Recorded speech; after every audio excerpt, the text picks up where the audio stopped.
Title: Pregnant at 13. In the village of Umudike, nestled in the lush hills of Enugu, there was a rhythm to life as old as the hills themselves. The women fetched water from the stream in the morning, their laughter echoing as they balanced clay pots on their heads. The men worked the fields, and the elders gathered beneath the big iroko tree to tell stories of old times.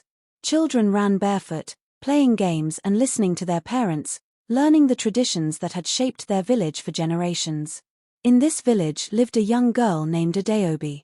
At 13, she was still very much a child, with dreams as vast as the sky and an innocence as pure as the morning dew. Adaobi was bright, full of questions, and loved by everyone in the village.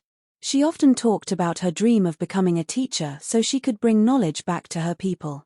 But Adaobi's journey would not be a smooth one. She lived with her parents and her younger siblings in a small mud house with a thatched roof.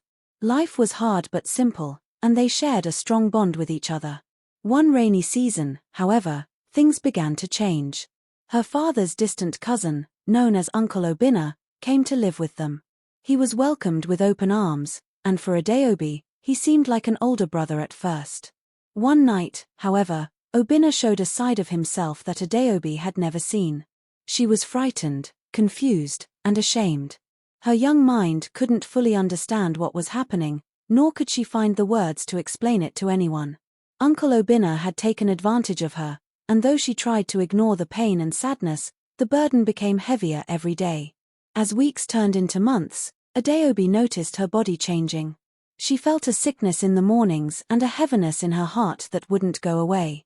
Her mother began to notice as well, observing the changes in her daughter's body and her sudden quietness. When Adaobi could no longer hide her growing belly, her mother was heartbroken. She could not comprehend how this had happened to her daughter, her bright-eyed Adaobi. Word spread quickly through Umudike, as it always did in such close-knit communities. Some whispered in sympathy, while others cast judgment on Adaobi's family. The village elders, however, took the matter seriously, deciding that Uncle Obinna would no longer be welcome in their village. Though Adaobi was left to face her situation, her grandmother, Mama Nkechi, stood firmly by her side. Mama Nkechi was a wise woman, known across Enugu for her strength and compassion. She took Adaobi under her wing, comforting her through each difficult moment. "My child," she would say, "life may have dealt you a hard hand, but you are not alone. We will see this through together." As her belly grew, Adaobi faced the reality of her situation.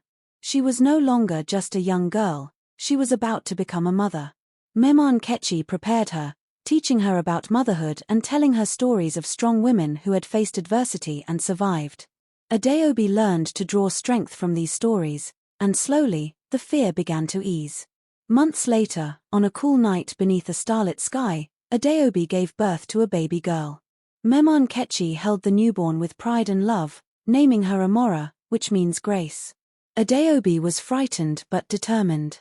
She looked down at her daughter, realizing that this tiny life was a part of her own. The journey of raising Amora was not easy. Adaobi faced challenges and heartbreak, struggling to make sense of her new life while still trying to hold on to her own dreams. Yet, with each passing day, she became stronger, fueled by a fierce love for her child.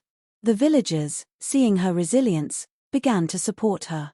The women taught her how to weave baskets and sell them at the market to provide for her child, and the elders took turns watching Amora when Adaobi needed a moment to herself.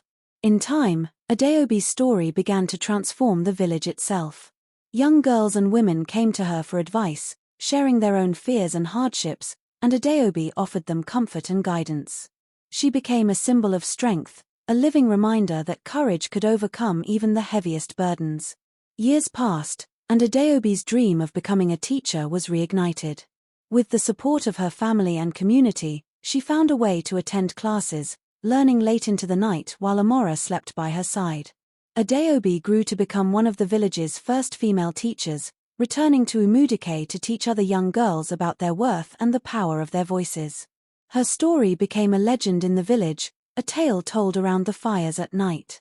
Children grew up hearing the story of the girl who became pregnant at 13, who faced the darkness and rose above it, carrying her daughter in one arm and her dreams in the other. In the village of Umudike, They say that if you listen closely in the evening, you can still hear Adaobi's laughter echoing across the hills, a sound full of strength, resilience, and a life reclaimed.